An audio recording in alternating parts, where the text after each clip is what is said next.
Apple આપ રોજ ખાઓ એપલ એટલે શું કહેવાય એપ કે હું દરરોજ 5 વાગે પ્રકાશભાઈ આગળથી શીખીશ. જો તમે મને પ્રોમિસ કરી હોય અને સબસ્ક્રાઈબની ચેનલ કરી હોય તો તમારે એ ચેનલને સબસ્ક્રાઈબ કરી તમારા બીજા વિદ્યાર્થી મિત્રોને ઓકે આપણે વર્ડને એઝ ગોખવાના નથી. કન્સર્ન એટલે ચિંતા થાય એ ગોખવા નથી ભાઈ. સમજો ને યાર, જીવનમાં આટલું બધું સમજવું જોઈએ તો સમજો. અચ્છા યુપીએસસી નહીં પરંતુ પાસ થવામાં ફાફા પડી ગયા કારણ કે એનું રિઝલ્ટ બહુ 0.01% આવે. રાઈટ. તો યુપીએસસી જેવી કોમ્પિટિશન જે વર્લ્ડની કેમ છો તમે બધા વિદ્યાર્થી મિત્રો? મજામાં? જો તમે અત્યાર સુધી આ ચેનલને સબસ્ક્રાઈબ ના કર્યું તો પ્લીઝ સબસ્ક્રાઈબ કરો અને દરરોજ ઇંગ્લિશના 5 વર્ડ શીખો જેથી કરીને તમારે ઇંગ્લિશ ઇમ્પ્રૂવ થઈ શકે. ઓકે, જો તમે 1 થી 8 ડે ના જોયા હોય તો તમને પ્લીઝ ડિસ્ક્રિપ્શન બોક્સમાં તેની લિંક પણ આપેલી છે અને જો તમારે આની પીડીએફ વાંચવા જોતી હોય તો પીડીએફ પણ ત્યાં આગળ તમને મળી જશે. ઓકે, તો વિદ્યાર્થી મિત્રો તમે જુઓ, નોટ અને પેન સાથે રાખો. ના હોય તો કશો વાંધો નહીં, ઇમેજના આધારે સમજો. પ્લીઝ રિકોલ કરવા માટે પીડીએફની લિંક જોતી હોય તે પણ ત્યાં આગળ મળી રહેશે. ઓકે, તો આગળ 3 ઇમેજ છે. 3 ઇમેજને આપણે શું કરીશું? કન્સાઇડ કરશું. એટલે કે શું કરીશું? થોડુંક ડિસ્ક્રિપ્શનમાં લઈશું અને જોઈએ તો ફર્સ્ટ ઇમેજમાં શું છે કે જો ચિંતામાં છે, બહુ મોટું કાંડ કરી નાખ્યું એટલે કે ચિંતામાં છે. આ કેવો મસ્ત મારા જેનો છે, યોગા કરે છે, જો તાજો માજો અને સ્માઇલથી બેઠો છે. અને એક છોકરી છે જેને ખબર નથી એનો ગોલ શું છે. ઓકે, તેને કઈ તરફ જવું છે. ઓકે, કશો વાંધો નહીં, આપણે એના ગોલ તરફ પણ લઈ જશું. તો સૌ પ્રથમ આપણે છે કે મારો એક અભિપ્રાય છે કે ધોરણ 8થી લઈને 12 સાયન્સ સુધી કોઈ પણ વિદ્યાર્થીને કોઈ પણ ટૉપિક કે દાખલા ન આવડતા હોય તો પ્લીઝ મને વોટ્સઅપ કરો, જેથી કરી એનો યુટ્યુબમાં માધ્યમ દ્વારા વિડીયો બનાવીને બીજા વિદ્યાર્થી મિત્રો પણ સરળતાથી સમજી શકે. જો એની પીડીએફ પણ જોતી હોય તો તમને ત્યાં આગળ મળી જશે. ઓકે, પહેલો શબ્દ છે, પહેલો ઇંગ્લિશ વર્ડ છે કન્સર્ન. કન્સર્ન એ શું છે કે ચિંતા. જો યુપીએસસીની તૈયારી કરતો હતો યુપીએસસીની, પરંતુ પાસ થવામાં ફાફા પડી ગયા કારણ કે એનું રિઝલ્ટ બહુ 0.01% આવે. રાઈટ. તો યુપીએસસી જેવી કોમ્પિટિશન જે વર્લ્ડની 3rd ટફેસ્ટ એક્ઝામ કહેવાય છે. રાઈટ. તો એમાં જો નિરાશ થઈ ગયો એટલે શું ચિંતામાં જતો રહ્યો. ચિંતામાં શું છે? ચિંતામાં જ્યો તો એની સિક્યુરિટી કોણ કરશે હવે? કારણ કે જે ફાઇનાન્શિયલી ઇન્ડિપેન્ડન્ટ હોવું જોઈએ એ એને પ્રોવાઈડ થતું નથી. પોકેટ મની એના પપ્પાએ બંધ કરી નાખી. તો એને ફાઇનાન્શિયલી સિક્યુરિટી શું હશે? આપણે આ રીતે વર્ડને સમજવાનું છે. ઓકે, આપણે વર્ડને એઝ ગોખવાના નથી. કન્સર્ન એટલે ચિંતા થાય એ ગોખવાનું નથી ભાઈ. સમજો ને યાર, જીવનમાં આટલું બધું સમજવું જોઈએ તો સમજો. અચ્છા કન્સર્ન એટલે કે CONCERN કન્સર્ન એટલે ચિંતા. ઓકે, સિમિલરલી વર્ડ શું છે? વરી અને bother. Okay, worry, don't worry. એમ નહીં કહેતા આપણે ડોન્ટ વરી, ચિંતા ના કર. અચ્છા, કશો વાંધો નહીં, ચિંતા ના કર, પણ મારે ચિંતા કરવી પડશે. કેમ? કારણ કે આ સમાજમાં અંગ્રેજીની એક ભૂખ જાગી છે. તેને અંગ્રેજીની ભૂખને આપણે સેટિસ્ફેક્શન દેવડાવવા માટે શું કરવી પડશે? થોડીક ચિંતા કરવી પડશે. અચ્છા ચલો, આનું ઇંગ્લિશ સેન્ટેન્સ જોઈએ. His main concern is security. તેની મુખ્ય ચિંતા સુરક્ષા છે. 2-3 વર્ષ સુધી કોમ્પિટિશન પરીક્ષાની તૈયારી કરતો હોય, કોમ્પિટિશન એક્ઝામની તૈયારી કરતો હોય અને જો અસફળતા ન મળે ત્યારે ચિંતામાં જાય છે અને કોઈ સિક્યુરિટી એની આગળ રહેતી નથી. ઓકે, બટ કોમ્પિટિશન એક્ઝામની તૈયારી કરવા માટે એટલો વ્યક્તિ કેપેબલ બની જાય છે કે લાઈફમાં કંઈ પણ કરી શકે છે. ઓકે, ચલો કશો વાંધો નહીં. આપણે આ સાલું શું છે? 3 ઇડિયટ્સ જેવું લાગે છે. ચલો જોઈએ. કોઇન્સાઇડ. ઓકે, તો જો આને કેટલી યાદ રાખશું વિદ્યાર્થી મિત્રો? આપણે કોઇન્સાઇડને COIN કોઇન, CIDE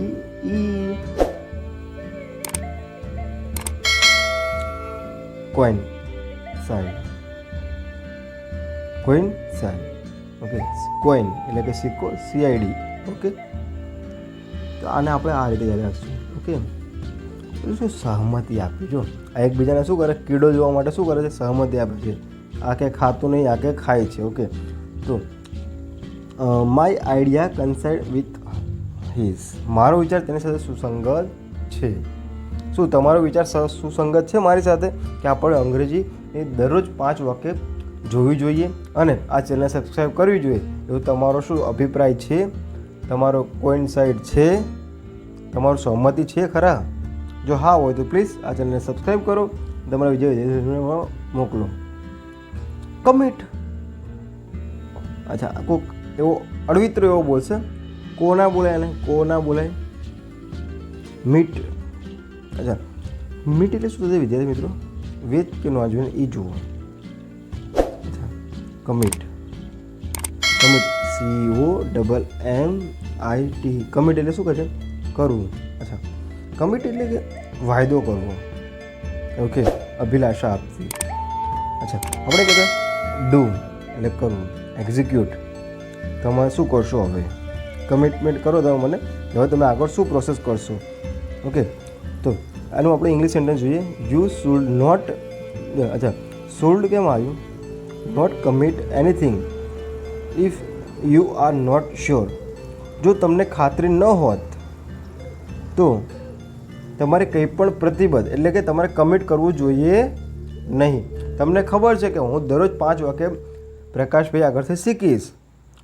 જો તમે મને પ્રોમિસ કર્યું હોય અને સબસ્ક્રાઈબને ચેનલ કરી હોય તો તમારે એ ચેનલને સબસ્ક્રાઈબ કરી તમારે બીજા વિદ્યાર્થી મિત્રોને મોકલવી જોઈએ. એ તમારી કમિટમેન્ટ થઈ. ઓકે, ચલો આપણે પછી જો વિદ્યાર્થી મિત્રો તમને ફરીથી હું રિકેપ કરાવી દઉં કે જો તમારે વાંચવા માટે PDF જોઈતી હોય તો પ્લીઝ આ ચેનલ સબસ્ક્રાઈબ કરો અને વોટ્સઅપમાં હાઈ લખીને મોકલો કે કયા દિવસની તમારે PDF જોતી છે. અચ્છા, ઇન્ટેન્ટ તમારું શું કે ઇન્ટેન્શન કે ઇન્ટેન્ટ એટલે કે ઈરાદો. કેવો મસ્ત મજાનો મારા જેનો હસતો મુખ લઈને કેટલી ખુશીમાં છે, જો ને યોગ કરી રહ્યો છે. જો તો ઇન્ટેન્ટ એટલે કે ઈરાદો. શું કહે છે? ઈરાદો. એનો યોગ કરવા પાછળનો ઈરાદો શું હશે, શું ઇન્ટેન્શન હશે, એનો શું પ્લાન હશે, રાઈટ? તો how long do you intend to stay? તમે કેટલા સમય રહેવાનો ઈરાદો ધરાવો છો, એટલે કે તમે ડેલી કેટલો સમય ઇંગ્લિશ વાકેફ શીખવા માટેનો ઈરાદો રાખો છો, તમારો શું પ્લાન છે આગળનો. ઓકે, જો તમે મારા એઝ અ ઇન્સ્ટાગ્રામ ID પણ ફોલો કરી શકો છો. ત્યાં આગળ પણ તમને એઝ અ નવી અપડેટ મળતી રહેશે. ઓકે, ચલો લાસ્ટ વન વર્ડ છે એપ્રોચ. ઓકે, એપ્રોચ એટલે એનો સ્પેલિંગ શું છે? આપણે એપલ ખાઈએ, એપ રોજ, ROACH, એપ્રોચ. આપ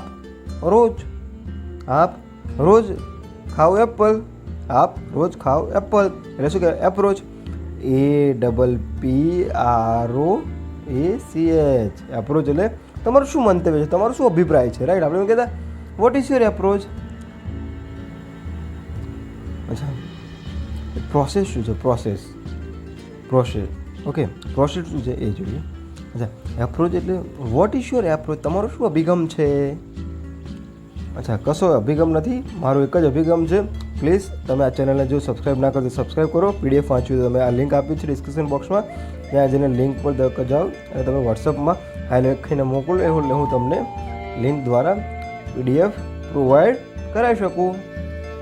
અચ્છા, ચલો આપણે એને વિદ્યાર્થી મિત્રો ક્વિક રિવિઝન કરી લઈએ. Quick revision. ઓકે, આમનું શું આવશે? હેલો. તો આપણે એને શું કરીએ? તો પછી હવે આપણે એનું શું કરીએ? ક્વિક રિવિઝન કરી લઈએ. ચલો, આના માટે આપણે શું વાપર્યું છે વિદ્યાર્થી તમે કોમેન્ટ બોક્સમાં કહેજો. અચ્છા, આના માટે શું વાપર્યું? તો આપણે